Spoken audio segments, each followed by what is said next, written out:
यदि आपको भी मीशो पे 1 महीने से ज़्यादा सेल करते हुए हो गया है और आपको डेली के 10 से ज़्यादा ऑर्डर्स नहीं आ रहे हैं, तो आपके मीशो अकाउंट में कुछ प्रॉब्लम है।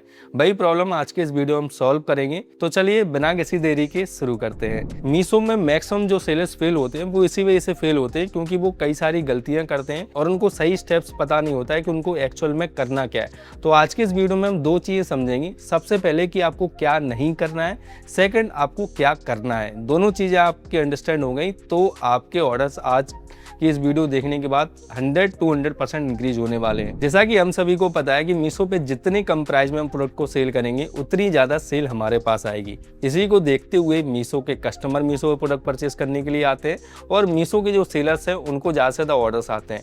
लेकिन उसकी वजह से क्या होता है कि प्राइस वॉर शुरू हो जाता है। तो ये वाला टी शर्ट जो आप स्क्रीन पर देख रहे हैं ये 154 रुपये में सेल हो रहा है। अब मैं चाहूँगा कि मैं इस टी शर्ट को 150 रुपये में सेल करूँ तो मुझे और ज़्यादा ऑर्डर्स आएंगे। उसके बाद सेम सेलर जब वो देखेगा कि 150 रुपए में कोई दूसरा सेलर सेल कर रहा है तो वो उसको 145 कर देगा। इस तरीके से प्राइस वॉर शुरू हो जाती है, जिस वजह से हमारी जो प्रॉफिट मार्जिन है जो इनिशियली हमने 150 रुपए रखे थे वो एंड में चल के 10-20 रुपए तक आ जाते हैं। तो आपको ऐसा कभी भी नहीं करना है। आपको अपने प्रॉफिट को मिनिमम 40 से 60 रुपए तो रखना ही है। उससे कम प्रॉफिट आपको नहीं रखना है किसी भी प्रोडक्ट पे। यदि आपको किसी प्रोडक्ट पे 10-20 रुपए बच रहा है तो आपको उसको मीशो पे सेल ही नहीं करना है, क्योंकि उस प्रोडक्ट को सेल करने पे सिर्फ आपको लॉस ही होगा, आपको कोई प्रॉफिट नहीं होगा। दूसरी सबसे बड़ी गलती होती है कि जैसे हम मीशो पे अपना सेलर अकाउंट बनाते हैं उसके बाद हमारे पास एड एक्सपर्ट की कॉल आते हैं कि आप हमसे ऐड चलवा लीजिए, आपकी सेल बढ़ जाएगी। आपके पास कई सारे प्राइस डिक्रीज करने के प्रमोशंस आते हैं, डील्स आती हैं और आपके पास अकाउंट मैनेजर का फोन आता है कि हम आपका अकाउंट मैनेज कर देंगे 500 रुपए महीने में, 1000 रुपए महीने में और आपकी सेल बढ़ा देंगे। तो इन सब चीजों को आपको अवॉइड करना है। जितना ज्यादा हो सके आपको खुद से चीजें एक्सपीरियंस करनी है, खुद से टेस्ट करनी है, यूट्यूब पे नए नए वीडियोस देखने हैं और खुद से सारी चीजें इंप्लीमेंट करनी है। किसी भी एड एक्सपर्ट या फिर पेड अकाउंट मैनेजर की हेल्प आपको नहीं लेनी है, क्योंकि वो आपका सारा पैसा बर्बाद करवा देंगे, आपको लॉस करवा देंगे और एट द एंड आपको अपना मीशो बिजनेस जो है वो बंद करना पड़ेगा। इसके बाद तीसरी और सबसे बड़ी गलती होती है कि जैसे कि नए मीशो जो सेलर्स होते हैं उनको मीशो की पॉलिसीज के बारे में पता नहीं होता है। उनके पास ऑर्डर आया, आज ऑर्डर आया, उन्होंने कल देखा, परसों उसको पैक किया, नरसों डिस्पैच किया।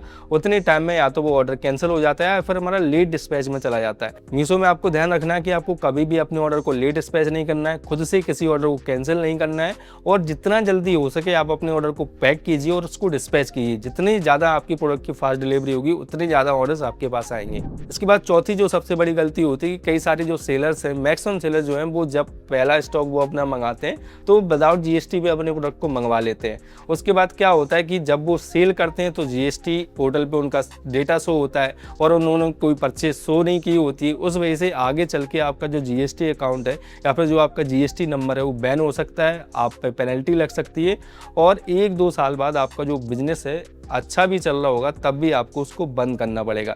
तो ये गलती आपको नहीं करनी है। आपको जो भी प्रोडक्ट परचेस करने हैं सेल करने के लिए उनको जीएसटी इनवॉइस पे परचेस करना है। किसी भी प्रोडक्ट को आपको विदाउट जीएसटी परचेस नहीं करना है। तो ये हो गई कुछ चीज़ें जो आपको नहीं करनी है। इसके बाद आता है कि हमें क्या करना है जिस वजह से हमारे ऑर्डर्स इंक्रीज होंगे। सबसे पहला और सबसे ज़रूरी है आपके प्रोडक्ट की मेन इमेज। आपको अपने प्रोडक्ट लिस्टिंग की मेन इमेज बहुत ज़्यादा अच्छी रखनी है। जैसे कि आप स्क्रीन पर देख रहे हैं ये लाइक्रा स्ट्रेचेबल कोई फैब्रिक है जिससे आप टी शर्ट वगैरह बना सकते हैं या फिर शर्ट वगैरह बना सकते हैं। इसमें उन्होंने एक फैब्रिक की फोटो डाल दी। इसकी बजाय यदि वो इस फैब्रिक से कौन सा कपड़ा बन सकता है, वो कैसा दिखेगा, अगर इसको कोई मॉडल पहनता है तो वो कैसा लगेगा, यदि वो फोटो यदि वो इसमें डालते तो वो ज़्यादा अच्छी इमेज होती। तो इस तरीके की इमेजेस को आपको अवॉइड करना है। और सेकंड देखिए इन्होंने बिल्कुल ब्लैंक इमेज डाल दी है, थर्ड में कुछ भी नहीं है, एक जस्ट लोगो डाल दिए। तो इस तरीके की चीज़ें आपको नहीं करनी है। जब तक आप अपने प्रोडक्ट की लिस्टिंग को अच्छा नहीं करेंगे आपको सेल नहीं आएगी। उसके बाद सेकंड थिंग आपको ध्यान रखनी है कि आपको अच्छा सा टाइटल अपने प्रोडक्ट की लिस्टिंग में रखना है। उसके बाद डिस्क्रिप्शन में आपको डिटेल में बताना है कि आपका प्रोडक्ट क्या है, किस तरीके से काम करता है, क्या उसका फैब्रिक है। सारी चीज़ें आपको अच्छे से डिस्क्राइब करनी है और आपको अपनी लिस्टिंग में ज़्यादा से ज़्यादा कीवर्ड्स का यूज़ करना है। आपके टाइटल में, डिस्क्रिप्शन में आप एआई की मदद ले सकते हैं। आप जस्ट ChatGPT या फिर जेमिनी पे जाएंगे, आप अपने प्रोडक्ट का नेम बस डालेगी कि मैं XYZ प्रोडक्ट सेल कर रहा हूँ, ये वाले कीवर्ड जो है वो मुझे मुझे अपनी लिस्टिंग में डालने हैं, तो वो खुद ही आपकी लिस्टिंग का टाइटल, बुलेट पॉइंट, डिस्क्रिप्शन सारी चीज़ें बना के दे देगा और वहीं से आप कॉपी पेस्ट करके अपनी लिस्टिंग में यूज़ कर सकते हैं। इसके बाद नेक्स्ट आपको ध्यान रखना है कि आपको अपने प्रोडक्ट की जो रिव्यूज़ हैं, रेटिंग है, उनको ऑलवेज पॉजिटिव रखना है। जितने ज़्यादा नंबर ऑफ रिव्यूज़ आपकी लिस्टिंग पे होंगे, जितने ज़्यादा पॉजिटिव रेटिंग्स आपकी लिस्टिंग पे होगी, उतनी ज़्यादा ऑर्डर्स आपके पास आएंगे। क्योंकि मीशो पे कोई एल्गोरिदम नहीं है जो आपको प्रोडक्ट को परचेस कर रहा है। एक ह्यूमन है जो कि प्रोडक्ट को पहले देखता है, उसकी इमेजेस को देखता है, उसकी प्राइस को देखता है, उसकी रेटिंग्स को देखता है, उसके कैसे रिव्यूज़ हैं, कस्टमर ने परचेस किया है तो रिव्यूज़ कैसे डालें, सारी चीज़ें चेकआउट करने के बाद ही कस्टमर आपके प्रोडक्ट को परचेस करता है। तो आपको अपनी लिस्टिंग को टॉप नॉच रखना है, रिव्यूज़ अच्छे लाने हैं, तभी आपके प्रोडक्ट पे सेल आएगी। इसके बाद नेक्स्ट आता है कि आपको अपने प्रोडक्ट की क्वालिटी को कभी भी चीप नहीं रखना है। आपको सस्ता बेचने के चक्कर में आपको अपनी प्रोडक्ट की क्वालिटी के साथ कॉम्प्रोमाइज़ नहीं करना है। आपके पास 10 की बजाय चाहे 5 ऑर्डर्स आएँ, लेकिन आपको अपने प्रोडक्ट की क्वालिटी को ऑलवेज अच्छा रखना है। तभी आपके पास कस्टमर रिटर्न कम आएंगे, पॉजिटिव रिव्यूज़ आएंगे, ओवरऑल तभी आपका जो प्रोडक्ट है वो वायरल जाएगा। और इसके बाद सबसे ज़रूरी चीज़ है कि आपको अपनी जो भी ऑर्डर्स आप भेज रहे हैं उनमें ट्रांसपेरेंट जो मीशो की पैकेजिंग रहती है उसका ज़रूर यूज़ करना है। नहीं तो यदि आपके साथ कोई कस्टमर फ्रॉड करता है, सही प्रोडक्ट आपने भेजा था, गलत प्रोडक्ट आपके पास रिटर्न आता है, तो आप उस कंडीशन में क्लेम नहीं कर पाएंगे। तो ट्रांसपेरेंट पॉली का आपको जरूर यूज़ करना है। कैसे आपको ट्रांसपेरेंट पॉली को परचेस करना है उसका भी मैंने सेपरेट वीडियो बनाया, उसका लिंक मैं डिस्क्रिप्शन में डाल दूंगा और आई बटन पर ही वीडियो आपको शो हो रहा होगा।